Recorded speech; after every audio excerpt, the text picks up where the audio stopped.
কোনো মানুষের মনের দুঃখ সর্বপ্রথম আল্লাহ শোনে, এবং আল্লাহ যদি সেটার বরাবর হিসাব নেয়, বান্দা বাঁচতে পারবে না।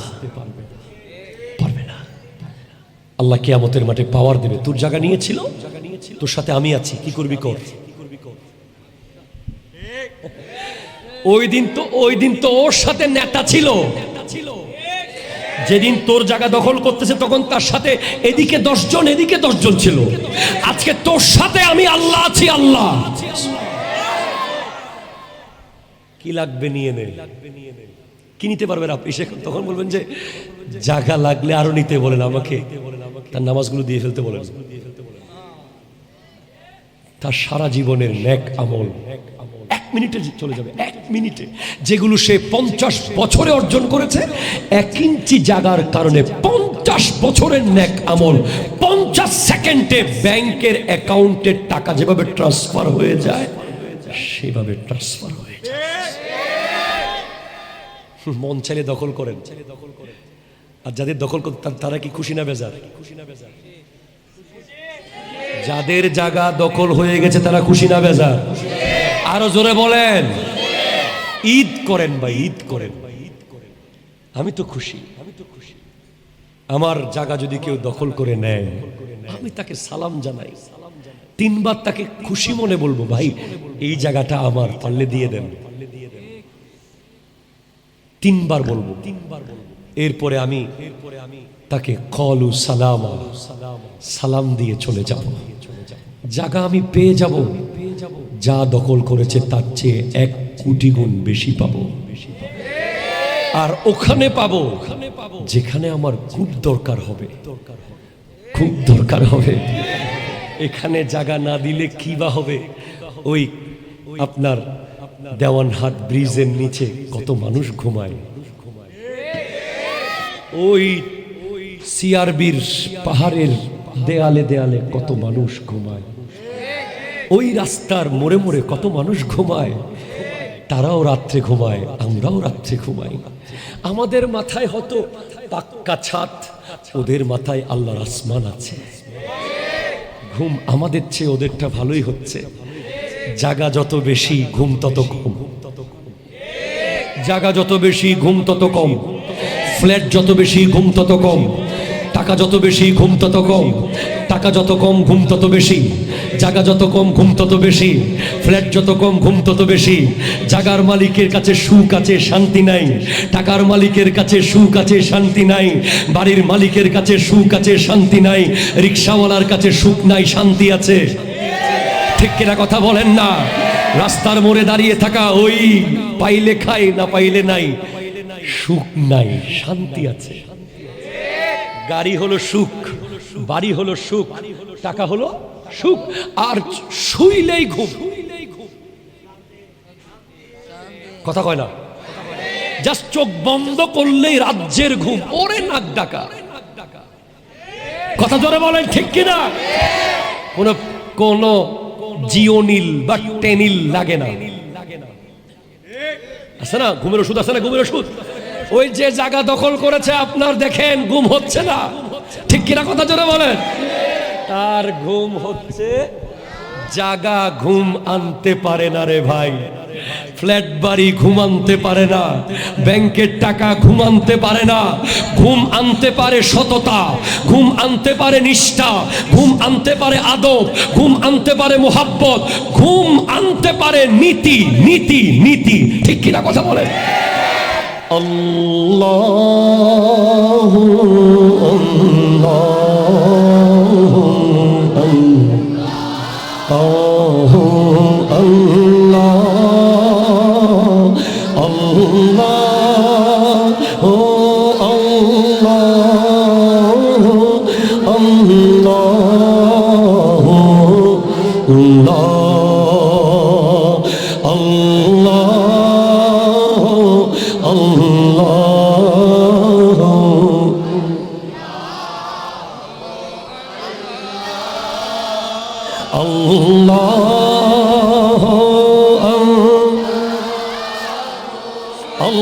Allah,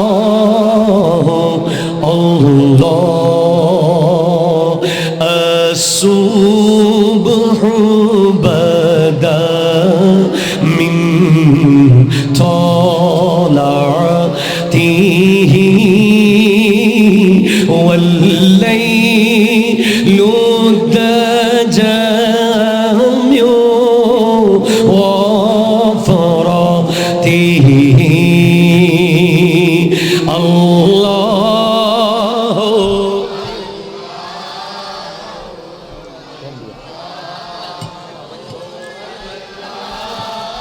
الله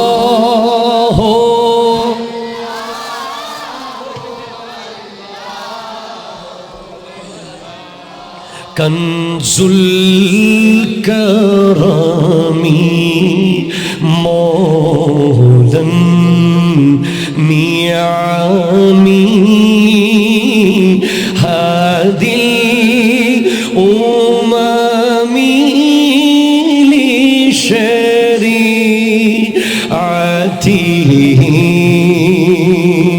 فمحمدنا هو سيدنا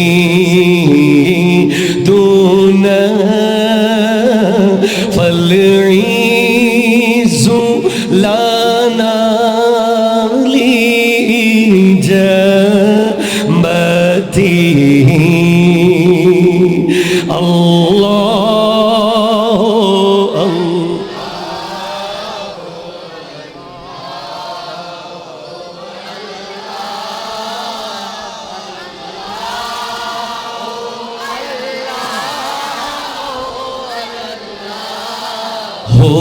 الله ساعتي شجرون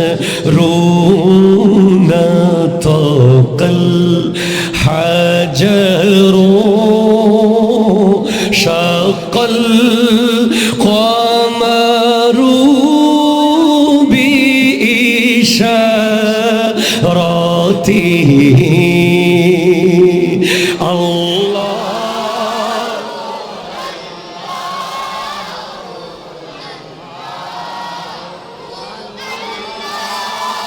আল্লাহ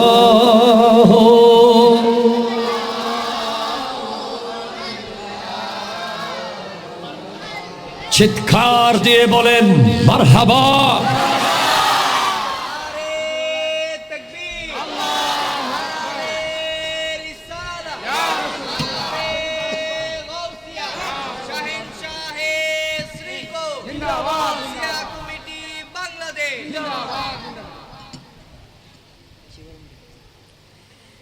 ঐতিহ্যবাহী গৌসিয়া কমিটি বাংলাদেশ জাফর খান পাড়া ইউনিট 37 নং ওয়ার্ড এর অন্তর্গত আজকের এই নুরানি মাহফিলের এই এলাকার মধ্যে হিংসার কোনো অস্তিত্ব নাই, ওটাকেই আমরা সমাজ মনে করি না, ইসলামী সমাজ মনে করি। ঠিক কিনা জোরে বলেন তো? যে বাউন্ডারির ভেতরে গীবতের কোনো অস্তিত্ব থাকে না, ওটাকেই আমরা ইসলামী সমাজ মনে করি। যেই এরিয়ার ভেতরে নিজে না খেয়ে অন্যকে খাওয়ায়, নিজে না পড়ে অন্যকে পড়ায়, নিজে না গিয়ে অন্যকে পাঠায়, নিজের আপন কোন মুসলমান ভাইকে এগিয়ে দেয়, এগিয়ে দেয়। হ্যাঁ, তুই ডাক্তারির চান্স পেয়েছিস, আয় আমরা সমাজের সবাই মিলে টাকা দেব, তুই ডাক্তার হয়ে যা। ঠিক কিনা কথা জোরে বলেন, জোরে বলেন। তুই ইঞ্জিনিয়ারিং কলেজে চান্স পেয়েছিস, আয় আয়। এই সমাজের মানুষ, আমাদের সমাজের অমুকের ছেলে, অমুক অমুকের নাতি বুয়েটে চান্স পেয়েছে, আসো সবাই মিলে তাকে সহযোগিতা করে এগিয়ে দেই, এটাই সমাজ। ঠিক কিনা কথা বলেন? ওটা কোন সমাজ? ওটা যেখানে অমুকের ছেলে ডাক্তার হচ্ছে, আরেকজনের ঘুম হচ্ছে না। ঠিক কিনা বলেন তো? অমুকের ছেলে ব্যবসায়ী হয়েছে, আরেকজন ভাত খাইতে পারতেছে না। অমুকের ছেলে আলেম হয়েছে, আরেকজন স্ট্রোক করতেছে। এখানে নাই, এখানে নাই, সব ভালো, সব ভালো, অন্য জায়গায় আছে। আপনি কেন এমন করবেন? রাসূল তো এটা শেখান নাই। আপনাকে আমি একটা সমাজ দেখাই, প্লিজ। মক্কার মুহাজিররা মদিনায় গিয়েছে। কোথায় গিয়েছে? মদিনা শরীফে গিয়েছে। প্লিজ, মদিনা শরীফ যাওয়ার পরে মদিনার বাসিন্দারা কোনো দিন দেখে নাই এমন মুহাজিরও মক্কা থেকে গিয়েছে মদিনায়। আপন চাস্তো ভাই তো প্রশ্নই আসে না। বাড়ির মানুষ তো বলেন প্রশ্নই আসে না।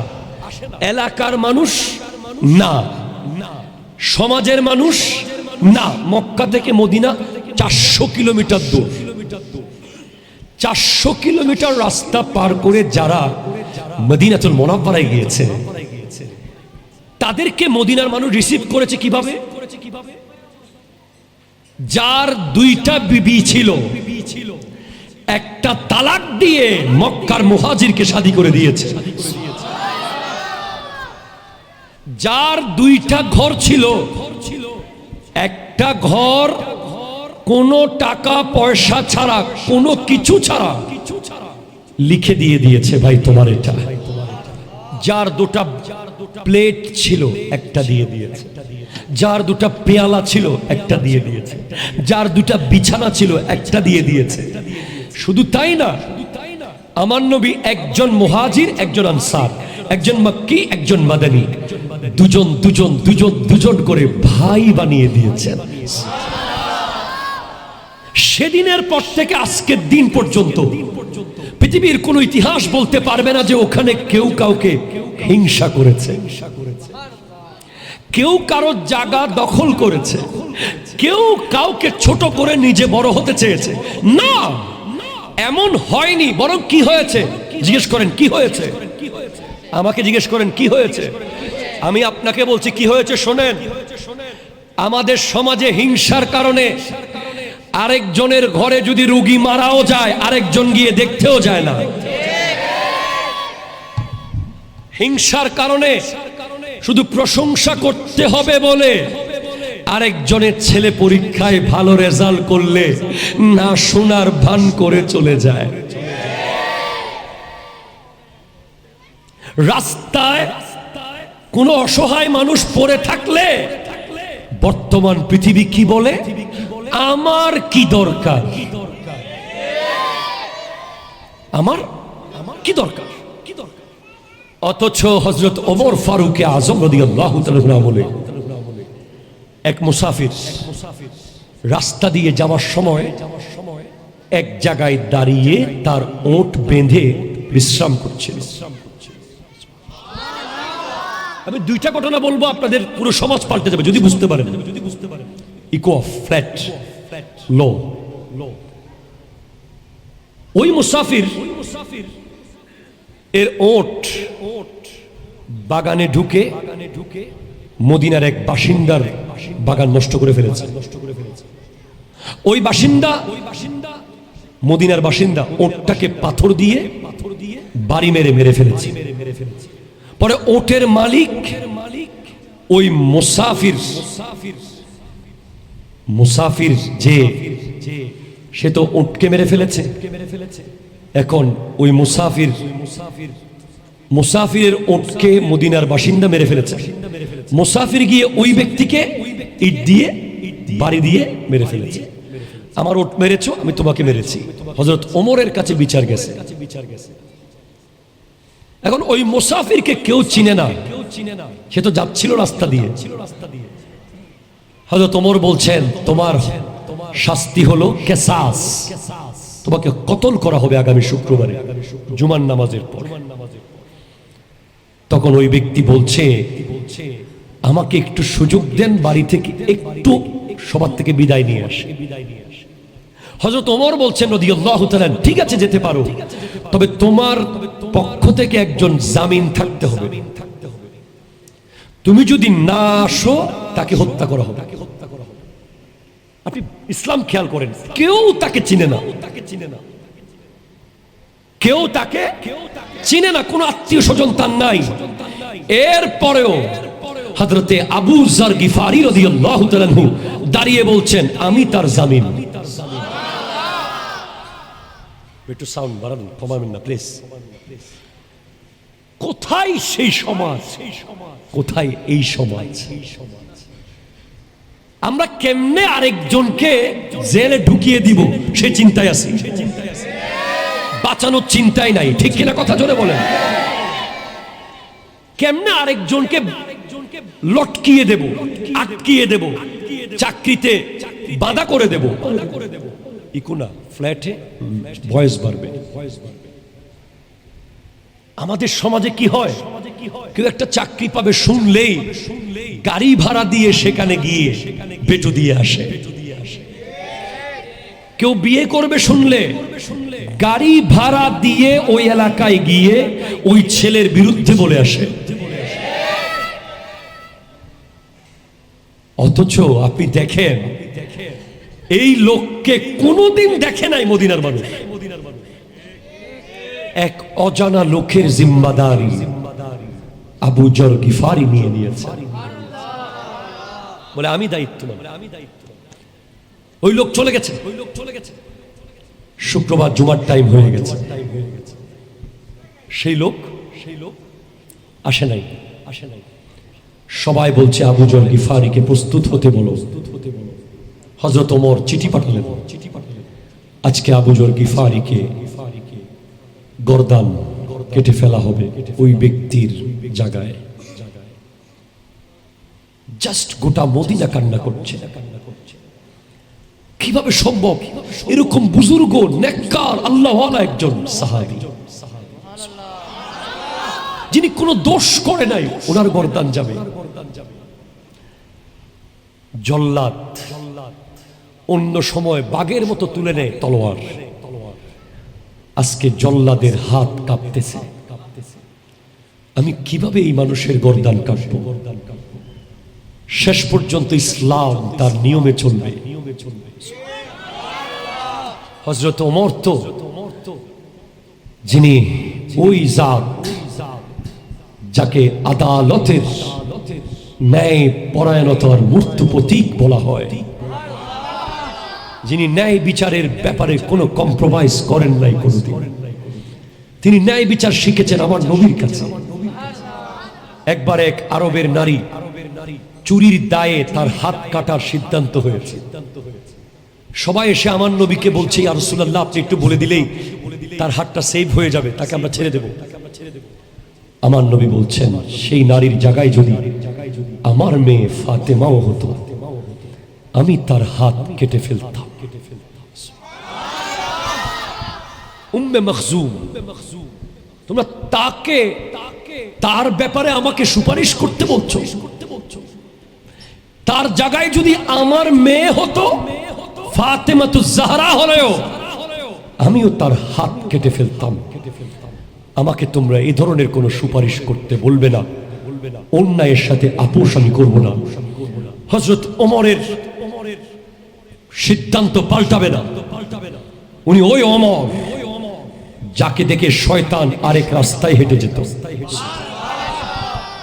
ইনি ওই ওমর যার ভয়ে একজন ব্যক্তি মদের বোতল হাতে নিয়ে তওবা করেছে, মদের বোতল দুধের বোতল হয়ে গেছে। বলে, আল্লাহ ওমর থেকে বাঁচাও।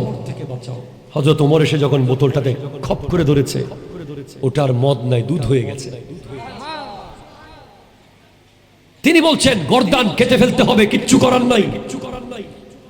নিয়ম নিয়ম, নীতি নীতি।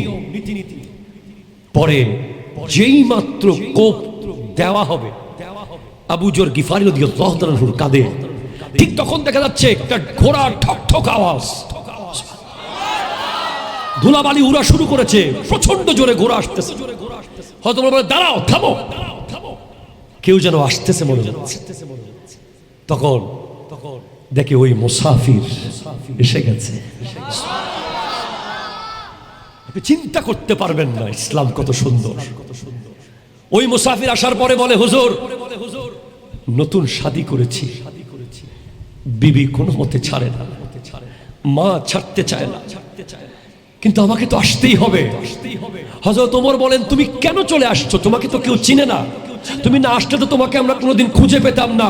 বলে, আমিরুল মুমিনিন, আমি যদি না আসতাম আজকে পৃথিবীর ইতিহাস পাল্টে যেত, যে একজন মানুষের জন্য আরেকজন মুসলমান জিম্মাদারি নিয়েছে।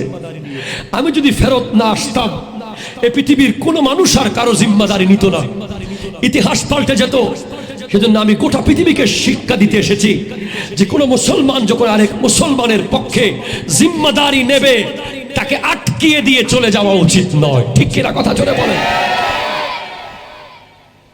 তখন হযরত আবু যর গিফারিকে বলছেন, হযরত ওমর আপনি কেন দায়িত্ব নিলেন? সে তো আপনার আত্মীয় লাগে না, স্বজন লাগে না, আপনি কেন তার দায়িত্ব নিলেন? বলে, আমি দেখতেছিলাম যে একজন অসহায় মুসাফির একটা জামিন খুঁজতেছিল। আমার ইসলাম তো ওই ইসলাম যেখানে তুমি অমুকের ছেলে, তুমি সমুকের ছেলে নাই। আমরা তো সবাই এক বাবা আর এক মা থেকে। ইয়া আইয়ুহান নাসু ইন্না খালাকনাকুম মিন যাকারিন ওয়া উনসা। আমাদের সবার বাবা তো আদম, আমাদের সবার মা তো হাওয়া। আমরাই বৈষম্য তৈরি করেছি, আমরাই সমাজে উঁচু নিচু বানিয়েছি, আমরাই সমাজের ড্রয়িং রুমের নামে বিশাল বড় বৈষম্য করেছি। ঠিক কিনা কথা বলেন? ইসলাম তো সেই বৈষম্য করে নাই।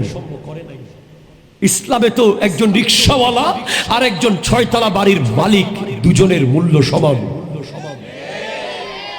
ইসলামে তো একজন দিন মজুরের যে দাম একজন কোটিপতিরও সেই দাম, শুধু দাম বিবেচনা হবে তাকওয়ার মাধ্যমে। ঠিক কিনা কথা বলেন? আমরাই করেছি। বংশ, পাওয়ার, ক্ষমতা, টাকা পয়সা, এই সব বিষয় বানিয়েছি আমরা। এগুলো ইসলামে নাই। ইসলাম ওই ধর্ম যেখানে সমাজের প্রত্যেকটা মানুষের ইজ্জত থাকবে সমান। ঠিক কিনা বলেন? বলেন। হ্যাঁ, বলে আমি জিম্মাদারি নিয়েছি। আমি যদি জিম্মাদারি না নিতাম ইতিহাস হয়ে যেত একজন অসহায় মুসলমানের পাশে কেউ দাঁড়ায়নি। তখন ওই যেই ব্যক্তিকে উনি মেরে ফেলেছিলেন ওই ব্যক্তির দুই ছেলে হযরত ওমরের কাছে এসে বলে, হুজুর আমরা তাকে মাফ করে দিয়েছি। বলে, তোমরা কেন মাফ করে দিলে তোমাদের বাবার হত্যাকারীকে? বলে, উনি তো আমাদের বাবাকে ইচ্ছে করে হত্যা করে নাই, ওনার ওট মেরে ফেলেছে, তাই আমার বাবাকে সে রাগের মাথায় মেরে ফেলেছে। আমরা যদি আজকে তাকে ক্ষমা না করি ইতিহাস হয়ে যাবে একজন মুসলমান ভুল করে মানুষ মেরেছে, সেজন্য তাকে শাস্তি দেওয়া হয়েছে। আমরাও তাকে মাফ করে দিয়েছি ইসলামের সৌন্দর্যের কারণে। আল্লাহু আকবার। ইয়া রাসূলুল্লাহ, সুবহানাল্লাহ, জোরে বলেন। এই ঘটনা বলেছি আমি রোড পুরো 37 নম্বর ওয়ার্ডের জন্য বলেছি। আজকে থেকে 37 নম্বর ওয়ার্ডে কেউ বিপদে পড়লে বাকিরা কি তাকিয়ে থাকবে? বলেন জি, একটু হাত তুলে বলেন। এটা তাকবীর দিয়ে দেন। আল্লাহু আকবার। ইয়া রাসূলুল্লাহ,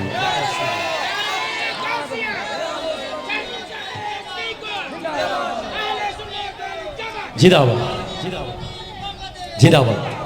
তাহলে আজকে থেকে সিদ্ধান্ত আমরা নিতে পেরেছি যে 37 নম্বর ওয়ার্ডের সমস্ত মানুষ একে অপরের পাশে থাকবে। ঠিক কিনা জোরে বলেন? কোনো হিংসা আছে? কোনো নিন্দা আছে? কোনো দূরত্ব আছে? যদি থাকে আজকে এখন নাও, তওবা করে নাও এখন। মনে রাখবেন, মুসলমান কখনো হিংসুক হতে পারে না। হিংসা কখনো মুসলমানের বৈশিষ্ট্য হতে পারে না। যার দিলে জর্রা পরিমাণ হিংসা থাকবে, জর্রা মিসকাল যাররাতিন মিনাল হাসাদ, যার অন্তরে হিংসার এক ফোঁটা থাকবে। আবারও বলছি, কান খোলেন।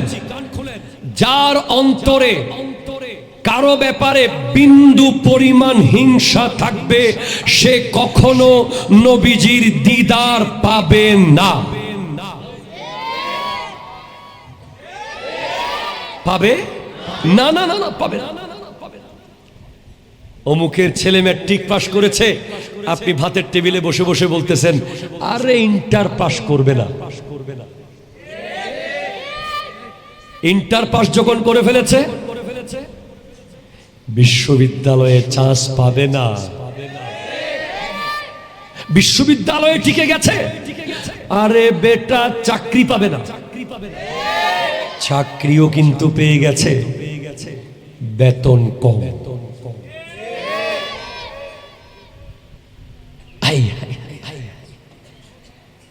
কোনো ফায়দা নাই। আল হাসাদু ইয়াকুলুল হাসানাত কামা তাকুলুন নারু আল খাতাবা। যিনি ধরেন ইনি আর ইনি ইনাকে হিংসা করছে, যিনি হিংসিত হচ্ছেন, মাহসুদ, যাকে হিংসা করা হচ্ছে, ওনার লাভ বেশি। ধরেন আপনি আমাকে হিংসা করেন, কথার কথা, আমি এই চেয়ারে বসা না, আপনি আমাকে আগামী 1 বছর হিংসা করেন, আমার চেয়ার আর উঁচু হবে। ঠিক কিনা বলেন না? হুজুর জানে সব। যত বলবেন জয়নুল আবেদিন কাদরি কিসের বক্তা, দেখবেন যে আমার শিডিউল আরো জাম। যত বলবেন উনি কিসের প্রভাষক, দেখবেন যে আল্লাহ আমাকে মুহাদ্দিস বানিয়ে দিচ্ছে। কিছু করার নাই। আল্লামা জারুল্লাহ জামাখশরী ওনার কিতাব তাফসীরে কাশফে শেষে লিখে দিয়েছেন, কুল্লু সাব্বাকিন মাহসুদুন, প্রত্যেক অগ্রগামী হিংসার শিকার। কুল্লু জি নি'মাতিন মাহসুদুন, প্রত্যেক নিয়ামতওয়ালা হিংসার শিকার। যেই গাছে আম আছে সেই গাছেই ঢিল বেশি। ঠিক কিনা কথা বলেন না? যেই গাছে আম ধরে না, ঢিল পর্যন্ত ওই গাছের আশেপাশে যায় না। মানুষ তো দূরের কথা, ঠিক কিনা বলেন? রাস্তার মাটির পাথরও ওই গাছের দিকে যায় না, মানুষ তো দূরের কথা। আর যেই গাছে আম আছে, যেই গাছে তাল আছে, যেই গাছে ফল আছে, ওই গাছের দিকেই মানুষ বারবার পাথর মারে। মনে রাখবেন, কেউ যদি আপনাকে হিংসা করে, বুঝবেন আপনি সফল। ঠিক কিনা জোরে বলেন না? আজকে মনে রাখবেন এই ফর্মুলা, কেউ যদি আপনাকে হিংসা করে, আপনাকে নামাতে চায়, আপনাকে নিচে আনতে চায়, আপনার সমালোচনা করতে চায়, আপনাকে জায়গা দিতে না চায়, বুঝবেন আপনি দিন দিন সফল হচ্ছেন। কারণ আম গাছে আম থাকলেই ঢিল মারে। কথা জোরে বলেন, ঠিক কিনা বলেন? আর যিনি হিংসা করছেন, ওনাকে হাত জোর করে বলছি, আপনি নিজের সমস্ত আমল জ্বালিয়ে ফেলতেছেন। আমলকে গোটা দুনিয়ার আগুনে মিলে যদি মনে করেন যে গোটা পৃথিবীতে আগুন লেগে গেছে, এরপরে একটা আমল জ্বালাতে পারবে না। কথা বলেন না? ঠিক কিনা কথা বলেন? গোটা দুনিয়াতে যদি আগুন লেগে যায়, একজন নেককার বান্দাকে যদি আগুনের ভিতরে ফেলে দেওয়া হয়, আগুন তার বডি জ্বালাতে পারবে, আমল জ্বালাতে পারবে না। আর ছোট্ট একটা হিংসা, অমুক কেন বড় হয়ে যাচ্ছে, অমুকের পেজে কেন এত ফলোয়ার্স, ইসলামিক রেকর্ডিং কেন এত ভিউ, সুন্নি টিভিতে কেন এত ফলোয়ার্স, চিশতি টিভির কেন এত বেশি মানুষ দেখে। এটা মিডিয়া লাইনে। আবার যদি বলেন অ্যাজ এ টিচার, অমুকের ক্লাসে কেন ছাত্ররা এত বেশি অ্যাক্টিভ। আবার যদি বলেন ওয়াজের মাঠে, অমুকের মাহফিলে কেন এত মানুষ হয়। কারণ তাকে যত হিংসা করেছো, আল্লাহ তাকে আপন করে নিয়েছে। আর তুমি যে হিংসা করছো, তুমি দেখতেছো যে, তুমি মনে করতেছো তুমি তাকে এলাকায়, সমাজে, সব জায়গায় লাঞ্ছিত করছো। না না না, তুমি কাল হাসরের মাঠে গিয়ে দেখবে যে তোমার সওয়াবের পাল্লায় কিছুই নাই, সব হিংসার আগুনে জ্বলে পুড়ে ছাই হয়ে গেছে, ছাই হয়ে গেছে। ঠিক কিনা কথা বলেন? আমাকে যারা হিংসা করে আমি তাদেরকে ভালোবাসি, প্রচন্ড ভালোবাসি, প্রচন্ড ভালোবাসি। আমার প্রেমিকদের লিস্টে সবার উপরে নাম থাকবে যারা আমাকে ছোটবেলা থেকে হিংসা করে, আজকেও করে। আমি তাদেরকে আবার সালাম দেই। আমার এই সালাম তাদেরকে তোমরা পৌঁছে দিও। আমি তাদেরকে সালাম দেই। যদি তারা আবার সামনে এসে বলে যে আমি ওই ব্যক্তি যে তোমাকে সবসময় হিংসা করতাম, সে বাংলাদেশের যেই রেস্টুরেন্টে খেতে চায় আমি সেই রেস্টুরেন্টে তাকে খাওয়াবো। সে যেই ড্রেস চায় আমি তাকে সেই কাপড় কিনে দেব। আমার সর্বশক্তি দিয়ে তাকে আমি খুশি করার চেষ্টা করব, কারণ সে আমাকে মাটির তেরপাল থেকে সোফায় এনে বসিয়ে দিয়েছে।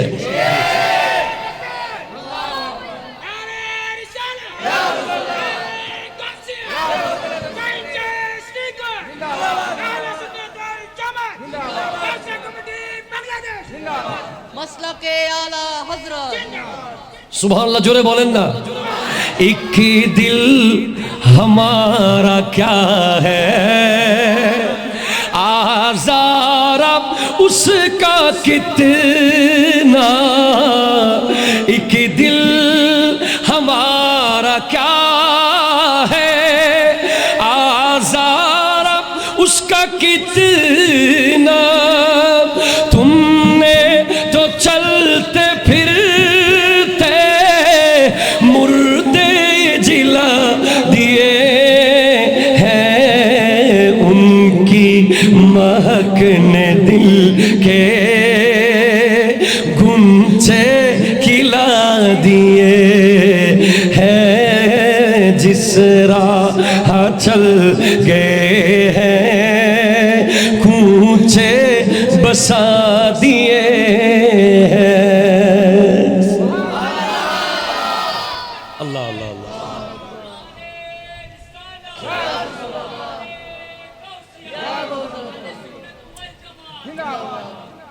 মারহাবা জোরে বলেন, মারহাবা জোরে বলেন। হিংসুকেরা হিংসা করুক, হিংসা করা স্বভাব তার, হিংসা করলে ক্ষতি কি আমার? ঠিক কিনা বলেন? আরো অনেক ওষুধ দিচ্ছি আপনাদেরকে। আর একটা স্লোগান মাথায় রাখবেন, যখন হিংসা করবে তখন একটা স্লোগান মাথায় রাখবেন, হাতি চলে বাজার কুত্তে বকে হাজার।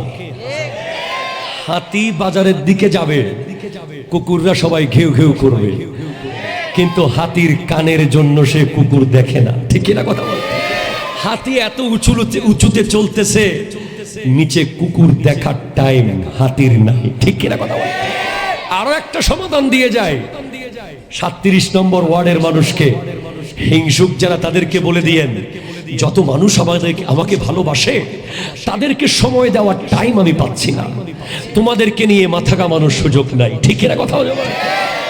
আমি আমার ভালোবাসার মানুষ নিয়ে ব্যস্ত, আমি হিংসুকদের নিয়ে মাথা ঘামানোর সুযোগ আমার নাই। আলা হযরত ইমাম আহমদ রেজা খান ফাজিলে বেরলভী রহমতুল্লাহ আলাইহির কাছে কিছু গালির চিঠি এসেছে। গালির চিঠি, কিসের চিঠি? ওনাকে গালি লিখে লিখে চিঠি পাঠিয়েছে, প্রায় 15-20টা হবে। তো ওনার এক খলিফা জুফারউদ্দিন বিহারী রহমতুল্লাহ আলাইহি, উনি বলে এরকম গালি দিচ্ছে, আপনি কোনো জবাব দিচ্ছেন না। আপনি আমাকে বলেন, প্লিজ কনসেন্ট্রেট টু মি। আলা হযরত নাম শুনেছেন? বিশ্ববিখ্যাত মুজাদ্দিদ, মুফাসসির, মুফতি, মুহাদ্দিস, সায়েন্টিস্ট, গণিতবিদ, অ্যাস্ট্রোনমাস, আল্লাহর জগতের সমস্ত ইলম যে আল্লাহ যার সিনার মধ্যে একত্রিত করে দিয়েছেন, তিনি আলা হযরত। ওনাকে বলছে, হুজুর আপনাকে নিয়ে এত বাজে বাজে লেখা লিখেছে, আপনি শুধু অনুমতি দেন মামলা করি। আলা হযরত বলছেন, বেটা চলো তোমাকে একটা জিনিস দেখাই। আলা হযরত জুফারউদ্দিন বিহারী রহমতুল্লাহ আলাইহিকে নিয়ে কামরার ভিতরে নিয়ে একটা ডেস্ক খুললেন। দেখে যে ডেস্কে শত শত চিঠি, সবগুলো চিঠিতে প্রশংসা আর প্রশংসা, প্রশংসার প্রশংসা। এক একটা চিঠি প্রশংসার বড় বড় বান্ডেল হয়ে গেছে। তখন আলা হযরত বলছেন, আমি যারা আমার প্রশংসা করেছে, আমাকে ভালোবেসে চিঠি লিখেছে, please concentrate, you have to sit please. যারা আমাকে ভালোবেসে চিঠি লিখেছে, যারা আমাকে ভালো বলেছে, আমি এখনো তাদের চিঠির রিপ্লাই দিতে পারি নাই। যারা ঘৃণা করেছে তাদের চিঠি দেখার সময় কই? ঠিক কিনা কথা জোরে বলেন না? আল্লাহ হযরত বলছেন, যারা আমাকে ভালোবেসে চিঠি পাঠিয়েছে এখনো তাদের চিঠির জবাব আমি লিখে দেওয়ার সুযোগ হয়নি। তাদেরকে কোনো পুরস্কার আমি দিতে পারিনি। আগে তাদের জবাব, তাদের পুরস্কার দিয়ে নি, তারপরে সময় থাকলে যারা গালি দিয়েছে তাদের জবাব দেব। আপনি মনে রাখবেন, আমার নবীর সমাজে কেমন ছিল। আমার নবীর সমাজে কোন কৌলিন্য প্রথা ছিল না। কি প্রথা? কৌলিন্য। সেটা কি? সেটা হলো ওরা, বাবা ওরা তো অনেক বড় মানুষ। সম্পূর্ণ বাজে একটা কথা, এটা সম্পূর্ণ ইসলাম বিরোধী কথা। এটা বলে বলে কাউকে এরকম বড় মানুষ হওয়ার লোভ সৃষ্টি করবেন না। ঠিক কিনা কথা জোরে বলেন? আমরাই করেছি। ওরে বাবারে, উনি তো অনেক বড় মানুষ, ওনাকে পাবি, উনি আমার ঘরে আসবে, আসলে আমি গরিবের ঘরে হাতির পা। কি এটা? এটা কি? ইসলাম এটা কোনোদিন করে নাই। আপনি কেন আপনার ড্রয়িং রুমকে এরকম ভাগ করেছেন? আপনার ড্রয়িং রুমে কারো জন্য রং চা, কারো জন্য দুধ চা, কারো জন্য 3 টাকার বিস্কিট, কারো জন্য 300 টাকার আঙ্গুর। আপনার মেজবানের টেবিলে কারো জন্য 1 বাটি, কারো জন্য 6 বাটি, কারো জন্য শুধু কদু আর গুস্ত, কারো জন্য নলা। আপনার কমিউনিটি সেন্টারে কারো জন্য গোটা, কারো জন্য কিছুই নাই। কাউকে আপনি কোলে করে চেয়ারে বসাচ্ছেন আর কাউ দিকে আপনি তাকাচ্ছেনই না। এটা তো ইসলামী সমাজ নয়। ঠিক কিনা কথা জোরে বলেন? এটা ইসলামী সমাজ নয়, নয়, নয়, নয়। ইসলামী সমাজ হলো এটা, এটা, এটা, এটা, এটা, এটা। মিলাদুন নবীর প্যান্ডেলের ভিতরে যেটা হয় ওটা ইসলামী সমাজ, কারণ এখানে তবরুক একরকম। ঠিক কিনা কথা জোরে বলেন না? কারো জন্য ছাগল, কারো জন্য গরু, কারো জন্য মহিষ। কি আছে আজকে? মহিষ প্যাকেট। আমারটা কি বেশি বড় হবে? নিয়মিত বলেন কিরকম? ওনারটা কি একটু বড় দিবেন? ইনাদেরটা কি একটু ছোট দিবেন? আমার ভিতরে কি ছাগল থাকবে? ওনার ভিতরে কি চিকেন থাকবে? না। মিলাদুন নবী প্রত্যেক বছরের শেষে বলে যায়, তবরুকের প্যাকেটও তোমাকে মেসেজ দেয়। যাওয়ার সময় ওটার দিকে তাকাবে, তাকিয়ে তাকিয়ে বলবে, এই তবরুকের প্যাকেট, তুই আমাকে কি মেসেজ দিচ্ছিস? তার যদি মুখ থাকতো সে বলতো, তুই না শিল্পপতির ছেলে, তোর হাতে ওই রিকশাওয়ালার সমান তবরুক কেন? তার যদি মুখ থাকতো সে বলতো, তুই না বড় বিশাল বড় লিডার, তোর পুটলা এত বড় সাইজের, ওই যে মাটি কাটে তার সমান। ব্যাপার কি? তুই নেতা, তোর কর্মী আর তোর পুটলা একই। তুই শিল্পপতি, তোর কর্মচারী আর তোর পুটলা একই। বুঝোস না? এটা সমাজের তবরুক না, এটা ইসলামের তবরুক। ঠিক কিনা কথা জোরে বলে? তাবরুকের প্যাকেটও ইসলামের মেসেজ দিয়ে দেয়। ঠিক কিনা কথা জোরে বলে? আপনি এখান থেকে কেন নেন না মেসেজটা? 2 জায়গায় মেসেজ দেওয়া হয়, যেগুলো বন্ধ করার জন্য কিছু ভাই উঠে পড়ে লেগেছে। নবীর মাহফিল, অলির ওরস। ঠিক কিনা কথা জোরে বলেন? এই 2 জায়গা বারবার আঙ্গুল দিয়ে দেখিয়ে দেয়। ড্রয়িং রুমে কাউকে রং চা, কাউকে দুধ চা, কাউকে চিনি কমিয়ে, কাউকে চিনি বাড়িয়ে। মেজবানের টেবিলে কারো জন্য নলা, কারো জন্য কদু শুধু গোশত দিয়ে।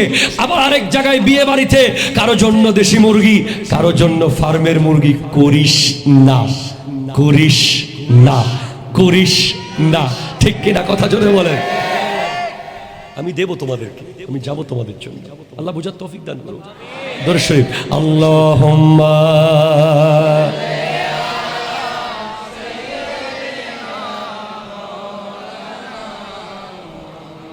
ওয়া আলা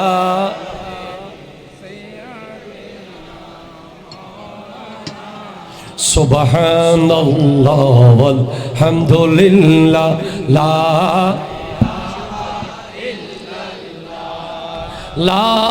ইলাহা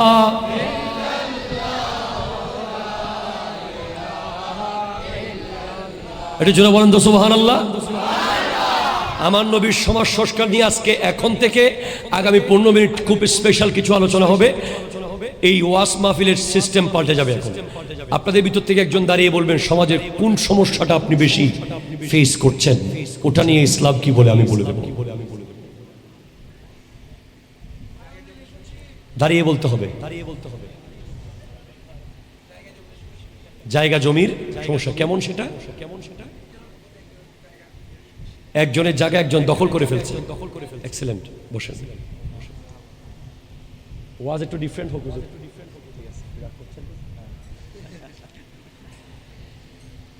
মনে রাখবেন ইসলাম ওই ধর্ম যেই ধর্মে কেউ কোনোদিন কাউকে ঠকিয়ে বাঁচতে পারবে না। আপনি এটা আমার থেকে স্ট্যাম্পে লিখে নেন প্লিজ। আমি কথা 5 মিনিট শেষ করছি, আবার নিব। উনি বলেছেন যে একজনের জায়গা একজন দখল করছে। এটাকে আমরা যদি শরীয়তের ভাষায় বলি জুলুম বলতে হবে, ঠিক কিনা কথা বলেন? জুলুম জুলুম জুলুম। তখন সমাজের মানুষের করণীয় কি হবে? যখন একজনের জায়গা একজন দখল করে নেবে তখন এটা বন্ধ করে দাও। সমাজের মানুষ চোখ বুজে তাকিয়ে থাকতে পারবে না। বুখারী ৭১৩৭ নম্বর হাদিস। একটু জোরে বলেন না সুবহানাল্লাহ।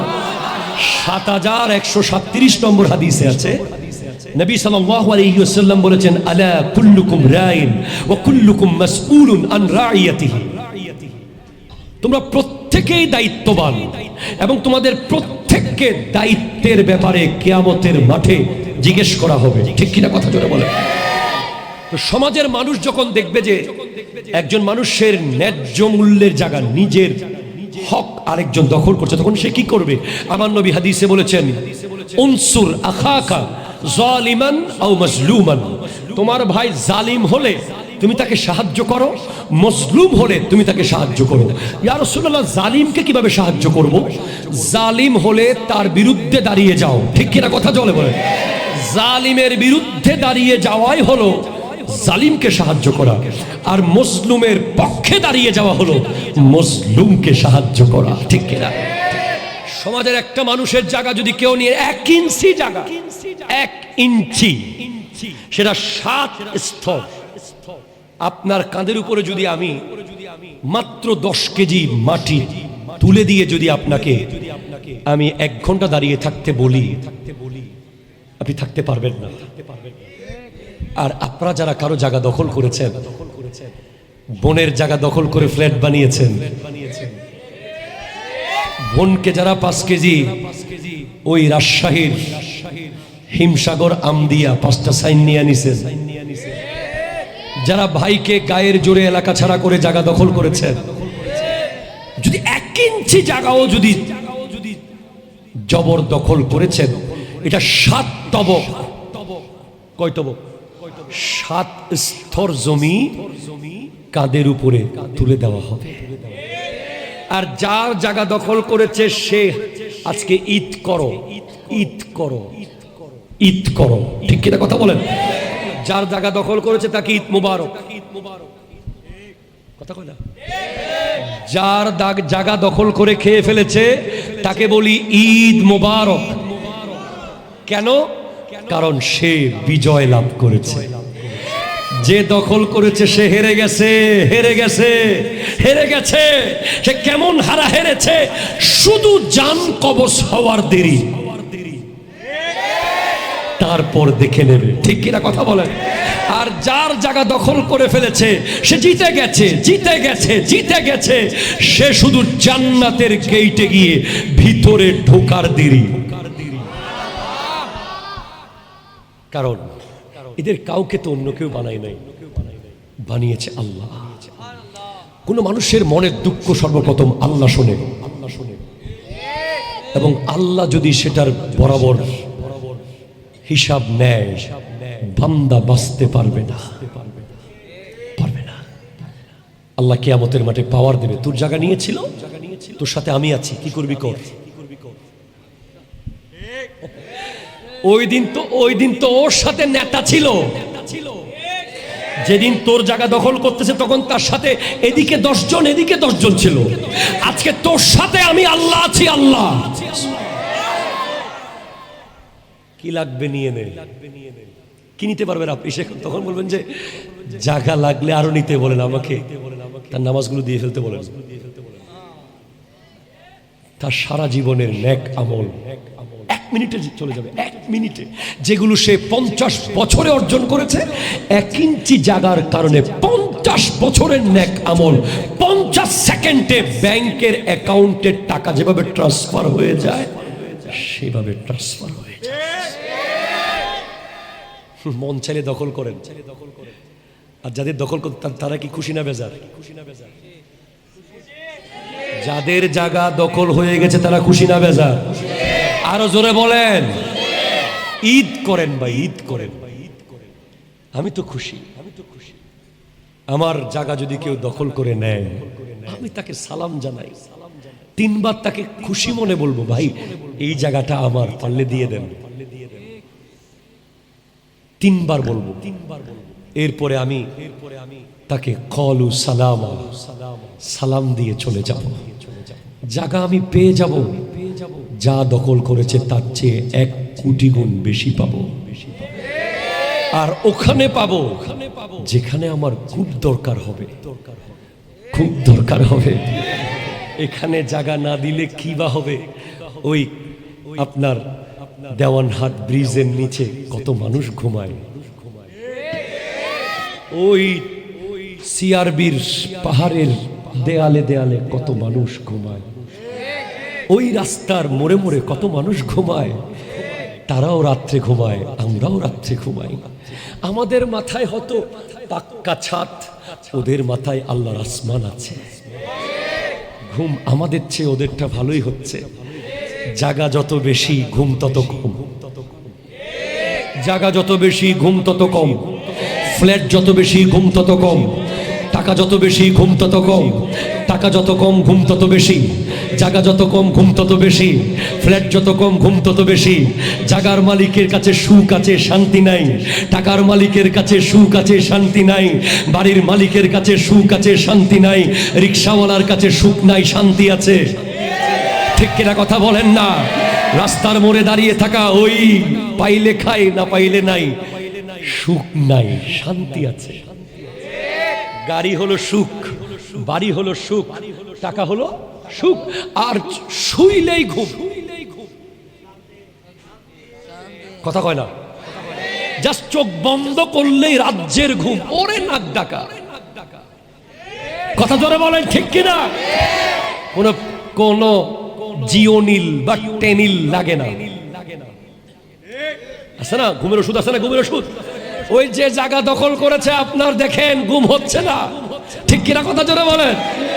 তার ঘুম হচ্ছে, জায়গা ঘুম আনতে পারে না রে ভাই। ফ্ল্যাট বাড়ি ঘুম আনতে পারে না, ব্যাংকের টাকা ঘুম আনতে পারে না। ঘুম আনতে পারে সততা, ঘুম আনতে পারে নিষ্ঠা, ঘুম আনতে পারে আদব, ঘুম আনতে পারে মোহাব্বত, ঘুম আনতে পারে নীতি, নীতি, নীতি। ঠিক কিনা কথা বলেন?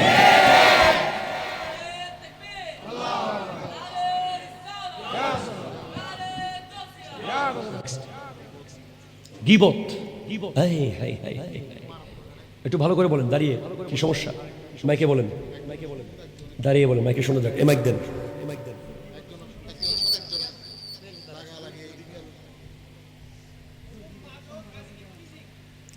মাদক আর ইফটিজিং, বাস। না আর নিতে পারবো না তো, সময় তো নাই। আচ্ছা বলে ফেলো তোমারটা কি? Online game.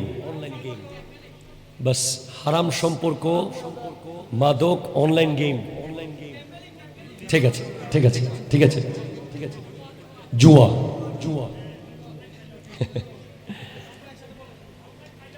প্রথমে গীবতের কথাটা 3 মিনিটে বলি। গীবত কতটুকু হতে পারে আপনার কি মনে হয়? প্লিজ প্লিজ প্লিজ প্লিজ, আপনারা, আমি একটু ডিফারেন্ট কিছু করেছি, আপনারা এটাকে সাপোর্ট করেন, সুযোগ দেন। আচ্ছা, কেউ যদি বলে তুমি অমুকের ছেলে বেটে, এটা কি ভেরি স্পেশাল গীবত? আরে অমুকের ছেলে তো বেটে, এটাকে আমরা গীবত মনে করি? আরো জোরে বলেন না। আরে অমুকের মেয়ে তো বেটে, অমুকের ছেলে তো কালো, এটাকে কি আমরা গীবত মনে করি না সচরাচর কথা মনে করি? সচরাচর কথা। হযরতে আয়েশা সিদ্দিকা রাদিয়াল্লাহু তাআলা আনহা আমার নবীকে এসে বলছেন, ইয়া রাসূলুল্লাহ, উম্মে সালমা একটু বেটে। তখন নবীজি বলছেন, আয়েশা, তুমি যে কথাটা বলেছো এটা যদি সাগরে ফেলে দেওয়া হয়, সমুদ্রের সমস্ত পানি দুর্গন্ধ হয়ে যাবে।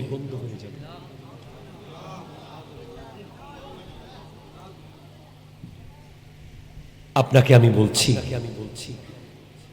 গীবতের মজলিসে যে 1 কাপ চা খায়, কি খায়? গীবতের মজলিসে যে 1 কাপ চা খায়, হাদিস অনুযায়ী তাকে হাসরের মাঠে ওই পরিমাণ আগুন খাওয়ায় দেওয়া হবে। ধরেন গীবত চলছে দুজনের মধ্যে, তখন ওখানে চা এসেছে, চায়ে চুমুক দিচ্ছে আর গীবত করছে, চায়ে চুমুক দিচ্ছে আর গীবত করছে। অতটুকু, যতটুকু চুমুক দিয়ে দিয়ে চা খেয়ে খেয়ে গীবত করেছে, অত পরিমাণ আগুন কিয়ামতের দিন খাওয়াইয়া দেওয়া হবে। এক। এবার যদি ভাত খান, আমাদের ডাইনিং টেবিলে এখন একটা নতুন আইটেমের নাম গীবত। ইলিশ মাছ, চিংড়ি মাছ, গরু ভুনা, কালো ভুনা, বেগুন ভর্তা, আরেকটা আইটেম যোগ হয়েছে, গীবত। ঠিক কিনা কথা জোরে বলেন? যতগুলো লোকমা খেয়েছেন গীবতের মজলিসে বসে বসে, তত পরিমাণ আগুন কিয়ামতের মাঠে খাওয়ায়া দেওয়া হবে। ওয়াল্লাহ, আমি না, নবী বলেছে। আর কেউ যদি গীবতের মাধ্যমে কারো থেকে জামা পায়, ড্রেস, এখন সমাজে তো ভালো কথা বললে সম্পর্ক হয় না। আপনি যত ভালো করবেন সম্পর্ক মজবুত হবে না। যদি জাস্ট গিয়ে যদি 10 মিনিট গীবত করতে পারেন তার সামনে অন্য একজনের, আয় বুকে আয়, বুকে আয়। ঠিক কিনা কথা জোরে বলে? আপনি একজন লিডারের সাথে সম্পর্ক করতে সালাম দিচ্ছেন, সম্পর্ক হচ্ছে না। তাকে বাবা কেমন আছেন বলতেছেন, সম্পর্ক হচ্ছে না। বাসায় এসে 1 কাপ চা খান, সম্পর্ক হচ্ছে না। যখন তার সামনে গিয়ে তার এগেইনস্ট পার্টির নেতার ইতজ্ঞ নেতইল না, ইতেন নানি ফালতু হদের তুরে তো আইতে না। অফিসে যান, বসের সাথে যার সম্পর্ক খারাপ তার গীবত করেন, বস আপনাকে কোলে নেবে। ব্যবসা প্রতিষ্ঠানে যান, চাকরিতে যান, রাস্তায় যান, যেখানে যান, যেই জায়গায় যান, আমরা সবাই গীবতের ফ্যাক্টরির এক একজন বড় বড় ম্যানেজার হয়ে গেছি। ঠিক কিনা কথা জোরে বলেন? এজন্য আমাদের নাকে আর দুর্গন্ধ লাগে না। আমার নবীর আমলে গীবত করলেই গন্ধের কারণে মানুষ ওই জায়গা দিয়ে হাঁটতে পারত না। এখন চামড়ার গুদামে যদি কেউ চাকরি করে, চামড়ার গন্ধ লাগবে? জি লাগবে না। আমরাও গীবতের গুদামে চাকরি করতে করতে করতে দেখবেন কালকে সকালেই এখানে অনেকে বলবে, এর মাহফিল গজ্জিতে না, বিরিয়ানি লবণ হমেই হুজুরে ওয়াজ আজকে 10 মিনিট বেশি করে লিখিয়ে হুজুরি বেদুক গুণ টিয়া লয়ে যায়। কথা বল, ঠিক কিনা কথা বল? দেখবেন যে মাহফিল কমিটি আয়োজক কমিটির দেখবেন যে কালকে একদিনের ভিতরেই তাদের সব গুনাহ মাফ হয়ে যাবে। আপনি যদি একেবারে মানুষে বলে যে কলিজা কাটিয়া লবণ, হ্যাঁ কলিজা ভুনা করে দিলেও কয় লবণ কমেছে, কথা জোরে কর না ঠিক কিনা? খবরদার, যদি নিজের ভাইয়ের গোশত খাওয়ার অভ্যাস থাকে নিয়মিত নিয়মিত নিজের মরা ভাইয়ের গোশত খাওয়ার অভ্যাস যদি থাকে, গীবত করেন। যারা গীবত করছেন তারা আগে একটু প্র্যাকটিস করে নেবেন। কবরের পাড়ে গিয়ে মরা ভাইয়ের লাশ তুলবেন, তুলে ওটাতে কামড় দিয়ে খেয়ে দেখবেন কেমন লাগে। যদি খাইতে পারেন, এটা যদি ভালো লাগে, মজা লাগে, তাহলে গীবত চালিয়ে যান। কারণ হাসরের মাঠে যাওয়ার সাথে সাথেই মরা ভাই সামনে দেওয়া হবে এবং তখন টেস্ট লাগতেছে না, লবণ কম বলার সুযোগ নেই, খেতেই হবে। কথা জোরে বলেন ঠিক কিনা? খেতেই হবে, খেতেই হবে, খেতেই হবে। আর যার গীবত করেছেন এটা জাগার মতো, জায়গা দখল করলে যেভাবে উনি মাপ না করলে আল্লাহ মাপ করবে না, গীবত করলেও ওই ব্যক্তি মাপ না করলে আল্লাহ মাপ করবেন। যার গীবত করেছেন তার সামনে গিয়ে তাকে বলতে হবে, ভাই আমি আসলে ওই দিন এক মজলিসে বসে আপনার ব্যাপারে কথা হচ্ছিল, আমিও একটু ওদের সাথে ছিলাম, আমাকে একটু মাফ করে দেন। টেকনিক্যালি মাপ চেয়ে নেন। আর যদি উনি মরে যায়, যার গীবত আপনি করেছেন, হাদিস অনুযায়ী ওনার কবরের পারে গিয়ে ওনার জন্য ইসালে সওয়াব করেন, ওনার গুনাহ মাপ চান, জিয়ারত বাড়িয়ে দেন, তার জন্য সূরা পড়েন, দোয়া করেন, কোরআন পড়েন, আল্লাহ চাইলে হয়তো মাফ করতে পারে। আল্লাহ বুঝার তৌফিক দান করুন। জুয়া আছে নাকি? অনলাইন এমনি জুয়া, সেই জুয়া। যারা জুয়া খেলে তাদেরকে আমি বলবো, কালকে থেকে একটা সাপ ধরে এনে বিছানায় পাশে রেখে ঘুমানোর অভ্যাস করেন। কথা বলেন না ঠিক কিনা? একটা সাপ আছে না, বড় কঠিন একেবারে গোকরা সাপ লাগবে না, মোটামুটি 20টা সাপ যেগুলো আছে, এরকম একটা লম্বা সাপ আপনার কাঁটার নিচে থাকবে, আপনিও ঘুমাবেন। রিসেন্টলি একটা সাপ এসেছে, নিউজ আমরা দেখতেছি, রাত্রেবেলা মানুষের ঘরে ঢুকে বিছানায় গিয়ে কামড়ে চলে আসে। এই সাপের সায়েন্টিফিক ব্যাখ্যা হলো, এই সাপটা নিশাচর, দিনে বের হয় না, রাত্রে বের হয়, আর সে নিজে নিজে নিজের শরীরের আবহাওয়া তাপমাত্রা কন্ট্রোল নিয়ন্ত্রণ করতে পারে না মানুষের মতো। তাই রাত্রে ঠান্ডা লাগলে সে মানুষের ঘরে ঢুকে যায়, ঢুকে গিয়ে মানুষের কাতার নিচে গিয়ে মানুষকে কামড়ায়। তো আপনিও যারা জুয়া খেলছেন, খেলেন, তবে দুই একটা সাপ পাশে রাখার অভ্যাস করুন। কারণ কালকে মারা গেলে কবরে 2টা সাপ থাকবে আপনার দুই পাশে, 2টা থেকে সেটা 99টাও হতে পারে। হাদিসে আছে 99টা সাপ যদি একটা কবরে থাকে, ওই কবরে কি মানুষ থাকতে জায়গা থাকবে? জি বলেন না, বলেন না। জুয়াটি সাহেব, অনলাইন জুয়া ভাই, আপনাকে বলছি, সাপ মুখ দিয়ে ঢুকবে, পেট দিয়ে বের হবে। সাপ পেট দিয়ে ঢুকবে, মুখ দিয়ে বের হবে। সাপ কান দিয়ে ঢুকবে, নাক দিয়ে বের হবে, গোটা শরীর খেয়ে চুরমাচুর করে ফেলবে। খবরদার, এত সাহস দেখায় না।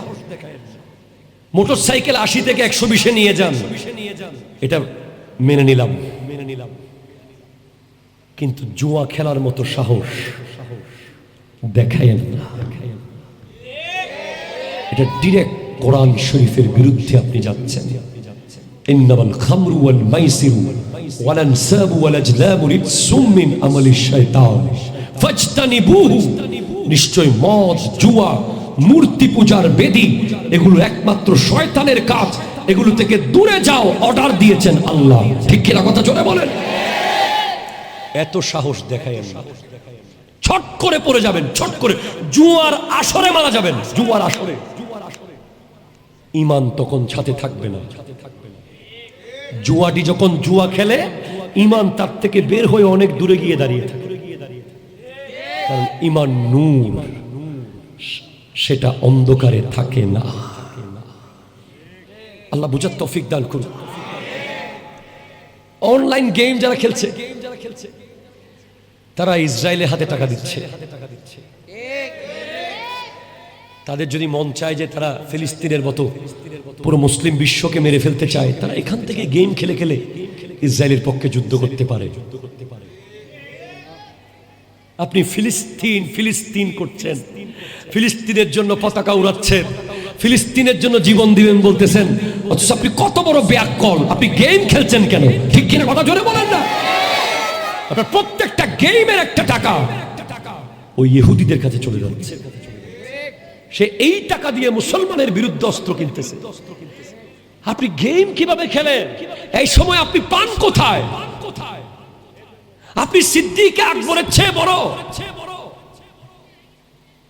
সিদ্দিক আকবর বলছেন যে দুনিয়া পরিমাণ ওট হারিয়ে গেলেও ওই ওট হারাতে রাজি, নামাজ ছাড়তে রাজি না। দুনিয়া পরিমাণ ওট আমার হারিয়ে যাক, আমি আফসোস করব না, কিন্তু নামাজের মধ্যে ইমাম সাহেবের সাথে সাথে আল্লাহু আকবার বলে নিয়ত করতে না পারলে এর চেয়ে বড় দুঃখ আমার হবে না। আপনি ফজরের নামাজ না পড়ে রাতের 2টা পর্যন্ত গেম খেলতেছেন, এত সাহস দেখায়েন না। রু কবজ হবে এমন ভাবে কাটা সেলাই করে, যেভাবে মা বোনেরা সুইকে এই পাশ থেকে ওই পাশে নিয়ে যায়, শরীরের প্রত্যেকটা অঙ্গ দিয়ে রু কবজ হবে, নাক দিয়ে রু কবজ হবে, কান দিয়ে রু কবজ হবে, নখগুলো প্লাস দিয়ে খুলে ফেলার মতো রু কবজ হবে। এবং ইহুদিদের গেম খেলতে খেলতে যারা মারা যাবে, তারা মরার পরে পুরো পৃথিবী দুর্গন্ধ হয়ে যাবে। ঠিক কিনা কথা জোরে বলে? দুর্গন্ধ হয়ে যাবে পৃথিবী। খবরদার এত সাহস দেখায়েন না। হারাম রিলেশন, যে ব্যক্তি কালিমা পড়ার আগে কোন মেয়ের সাথে আছে, আগদের আগে, সে 24 ঘন্টা